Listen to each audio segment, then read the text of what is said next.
mwishyuye ntago nanamuvaho wishyuye ntago wamuvaho namara n'iminsi 2 ngewe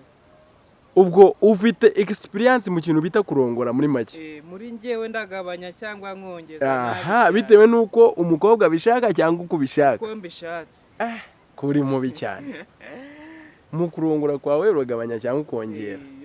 iyo nshatse ubwo umuha karite na quantity iyo mvuze ngo ndakora nimba ari iminota 5 ni iminota 5 utanga karite na quantity nimba amasaha 5 ubwo nyine nuko ni amasaha 5